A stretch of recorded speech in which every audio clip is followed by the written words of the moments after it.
Hello আমার মিষ্টি বন্ধুরা, গুড মর্নিং। আমি মধুমিতা। আমি ছোট্ট একটা ব্লগ ভিডিও নিয়ে চলে এলাম।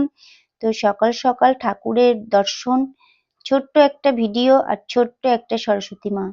তো দেখো ঘরে পুজো দিয়েছি। এটা আমার ছোট্ট একটা সরস্বতী মাকে পুজো দেয়া হলো। সরস্বতী ঠাকুরটা আমি 2 বছর ধরে তুলে রেখেছিলাম, কারণ 1 বছর একটা দাদা আমাকে বার্থডের সময় সরস্বতী মাকে গিফট করেছিল। তা সেই পর্যন্ত সরস্বতী মাকে পুজো দেওয়াই হয়নি, তাই আমি নিজে হাতে পুজোটা সেরে ফেললাম।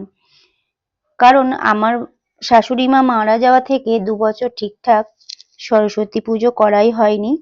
তো যাই হোক, দাদা এটা গিফট করেছে আমাকে ঠাকুর, খুব ভালো লাগলো দাদা গিফট করাতে, তাই একটু পুজো পাঠটা সেরে নিলাম।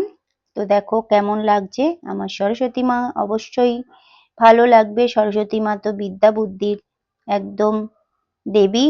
তো এখন আমি পুজোটা সেরে একটু নিচের দিকে যাব। আমাদের নিচেও সরস্বতী ঠাকুর উঠেছে, তো দেখতে ওম সরস্বতী মাতা, জয় জয় সরস্বতী মাতা, বিদ্যা দাহিনী সরস্বতী মা, বিদ্যা দাহিনী সরস্বতী মা, জয় জয় সরস্বতী মাতা, ওম জয় জয় সরস্বতী মাতা।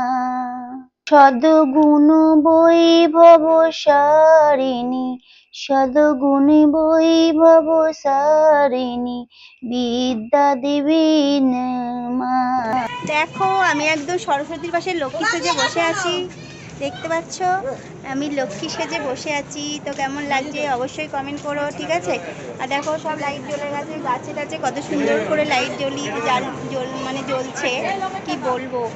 আর ছোট্ট একটা প্যান্ডেল আমাদের এই উঠোনটাই করে সবাই মিলে ওরা পুজো করছে। তো টাটা, সবাই ভালো থাকো। আর আমাকে কেমন লাগছে অবশ্যই কমেন্ট করো, কেমন? তো দেখো উঠোনের মধ্যে সবাই মিলে, মামিরা বৌমারা সবাই মিলে একসঙ্গে, এরা 3-4 বছর হচ্ছে এখানে পুজোটা করছে। তো 1 বছর শাশুড়ি মায়ের অবস্থা খারাপ ছিল, তাই পুজোটা করেনি, আবার শুরু করে।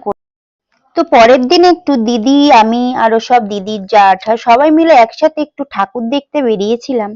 তো দেখো সবাই মিলে একসাথে মজা করলাম, ঠাকুরও দেখা হলো, কত গল্প হলো, কত কিছু। তো বন্ধুরা আমার ছোট্ট ভিডিও কেমন লাগলো অবশ্যই কমেন্ট করো, হ্যাঁ। আর দেখো প্যান্ডেলটা বেশ দারুণ, খুব ভালো লেগেছে।